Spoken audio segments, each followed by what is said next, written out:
Assalamualaikum warahmatullahi wabarakatuh. La hadrah Mustafa Rasulullah sallallahu alaihi wa alihi wa sahbihi wa dhurriyyatihi wa ahli baitihi wa ila jami' ikhwani min anbiya'i mursalin wa syuhada wa tabi'in wal ulama amin wa husan ila ibnu Abdullah al-Ashkandari wa jami'i wa masyayikhina al-Fatihah. A'udzu billahi minasyaitonir rajim. Bismillahirrahmanirrahim. Alhamdulillahi rabbil alamin arrahmanir rahim maliki yaumiddin. Iyyaka na'budu wa iyyaka nasta'in ihdinas siratal mustaqim. Siratal ladzina an'amta 'alaihim ghairil maghdubi 'alaihim waladdallin. Amin. Kita lanjutkan kajian kita kitab Tajul Arus. Bismillahirrahmanirrahim. Wa dharu ma yukhafu 'alaika muhaqqaratu dzunub, dan lebih berbahaya apa-apa yang kamu sepelekan, kamu anggap enteng, yaitu muhaqqaratut dzunub. Jadi dosa-dosa yang kita anggap remeh, yaitu dosa-dosa kecil, karena ini akan lebih berbahaya. Li'annal kabair rubbama ista'zamtaha fatubta minha, karena sesungguhnya yang dosa-dosa yang besar, al-kabair, rubbama terkadang kita menganggapnya besar, fatubta, maka engkau bertobat minha, darinya. Jadi karena dosa-dosa yang gede, dosa-dosa yang besar itu seringkali kemudian kita anggap besar, sehingga kita segera bertobat, kita mentobatinya. Wastahqartas shaghair falam tatub minha, dan kita menganggap enteng, menganggap remeh dosa-dosa yang kecil, falam tatub minha, sehingga kita tidak bertobat terhadap dosa-dosa kecil tadi. Jadi, kenapa dosa kecil ini berbahaya, lebih berbahaya? Karena dosa-dosa kecil ini seringkali kita anggap ringan, kita anggap enteng, kita anggap sepele, sehingga kita tidak bertobat terhadap dosa-dosa kecil. Sedang dosa yang besar ini, karena kita merasa besar, dosanya menjadi sangat besar, maka kemudian kita bertobat kepada Allah Subhanahu wa taala. Famisaluka kaman wajada sadan fa khallasahu Allah. Jadi perumpamaannya gitu,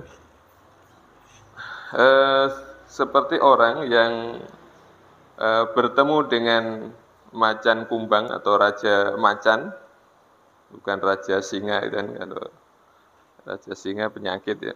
Jadi kumbang yang gede, kemudian fakhallasahullah, kemudian Allah menyelamatkan. Maka dia ini tentu kemudian karena berhadapan dengan kumbang yang besar, macan yang besar, maka minta pertolongan kepada Allah, kemudian Allah menyelamatkannya. Kemudian fawajada ba'dahu khamsina dzi'ban faghalabuh. Jadi maka itu suatu hari setelah itu ketemu dengan khamsina dzi'ban, 50 anak macan. Jadi karena menganggap kecil-kecil, kemudian dia tidak meminta pertolongan, dia tidak, atau bahkan meremehkan anak-anak macan ini, anak-anak harimau ini, maka faghalabuh, maka mereka 50 anak macan ini kemudian mengalahkannya. Jadi mengalahkan, membinasakannya. Ini diibaratkan dosa-dosa kecil ini seperti anak-anak macan yang kecil-kecil. Tapi karena anak macan kecil ini pun punya potensi untuk kemudian bersama-sama menerkam. Qala Allah Ta'ala wa tahsabunahu hayyina wa huwa indallahi azim.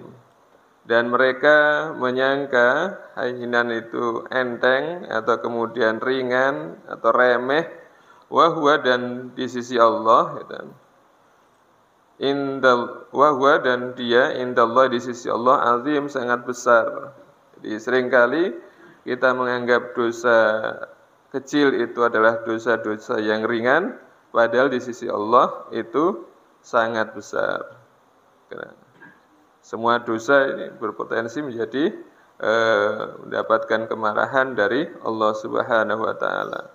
Menganggap enteng terhadap dosa ini adalah perbuatan yang dinilai sangat besar, karena di situ pasti ada takabur, ada rasa diri, nanti dosa kecil bisa ditobat, bisa sederhana, bisa kan ditobat, tidak nantilah tobatnya. Itu seringkali meremehkan dosa-dosa kecil. Ya, diibaratkan juga dosa kecil seperti orang yang kadangkala memang lengah terhadap pasir yang sangat kecil di dalam perjalanan. Kalau kelihatan gangguan yang besar, tentu kita hati-hati, bahkan menghindari. Misalkan batu yang gede, gitu kan, atau kerikil yang kelihatan gede. Tapi ketika pasir, seringkali kita lengah dan bahkan jatuh karena sebab pasir. Wal kabirat haqiratun fi karamillah. Jadi dosa-dosa yang besar itu bisa jadi hina di sisi Allah karena kemuliaan Allah. Faida asrarta ala saghirati sarat kabirat. Karena apabila engkau terus menerus ala saghiratin dalam perbuatan dosa-dosa yang kecil, sarat maka akan jadi kabiratan, dosa itu menjadi dosa yang besar. Jadi, kalau dosa kecil terus menerus dilakukan, maka dia bisa menjadi dosa besar.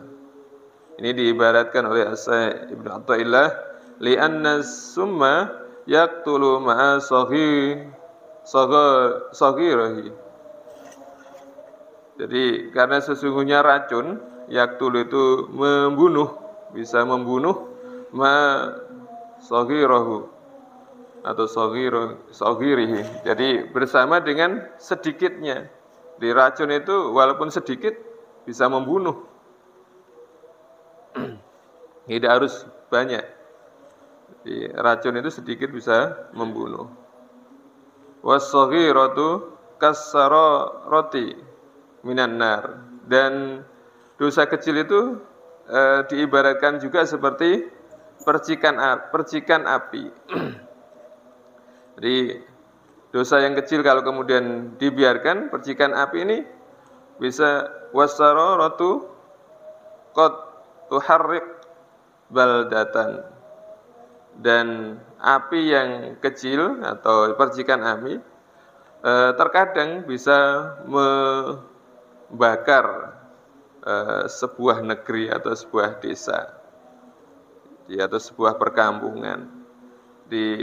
Sehingga kita tidak boleh meremehkan hal-hal yang kecil ini, dosa-dosa yang kecil ini.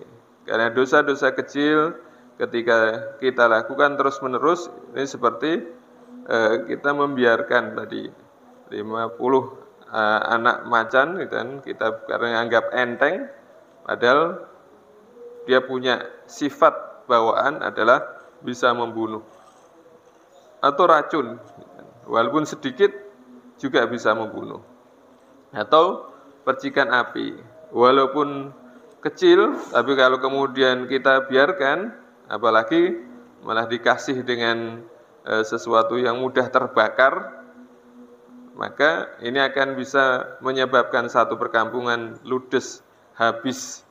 Inilah yang ditekankan oleh Syekh Ibnu Athaillah, kita harus waspada, senantiasa waspada dengan dosa-dosa yang kecil. Karena seringkali kita sepelekan, padahal di sisi Allah dosa kecil ini sangatlah besar. Sebaliknya, bisa jadi di sisi Allah dosa yang besar itu karena kemuliaan Allah itu menjadi remeh, menjadi hina. Dan terkadang karena orang melakukan dosa yang besar, kemudian dia karena penyesalannya dia mendapatkan hidayah, mendapatkan pengampunan dari Allah Subhanahu wa taala. Mungkin kita masih ingat ada seorang yang sudah membunuh 99 orang, kemudian dia tanya kepada seorang rahib, seorang pendeta, apakah bisa diampuni? Kemudian dia menyatakan tidak bisa, maka kemudian dia marah dan kemudian dibunuh, juga menjadi 100 orang yang dibunuh. Padahal dia ingin bertobat. Kemudian dia bertemu dengan seorang yang alim, kemudian dia minta apakah dosa-dosanya bisa diampuni oleh Allah, maka disuruhlah dia untuk bertemu dengan seorang yang alim juga untuk meminta dan bertobat. Maka kemudian di dalam perjalanannya dia meninggal. Dengan meninggalnya ini kemudian karena dalam perjalanan pertaubatan, maka kemudian diampuni oleh Allah. Jadi seringkali dosa-dosa yang besar ini menjadi wasilah seseorang kemudian menyesal, bertobat dan mendapatkan hidayah. Dan sebaliknya dosa-dosa kecil yang senantiasa dilakukan terus-menerus dan menyepelekan dosa, maka ini sangat besar nilainya di sisi Allah, bisa menimbulkan kemarahan Allah Subhanahu wa taala. Nauzubillah summa nauzubillah, baik kita melakukan dosa kecil yang terus-menerus ataupun Allah moga-moga selamatkan kita dari dosa-dosa yang besar. Wa biwallahu alam. Assalamualaikum warahmatullahi wabarakatuh.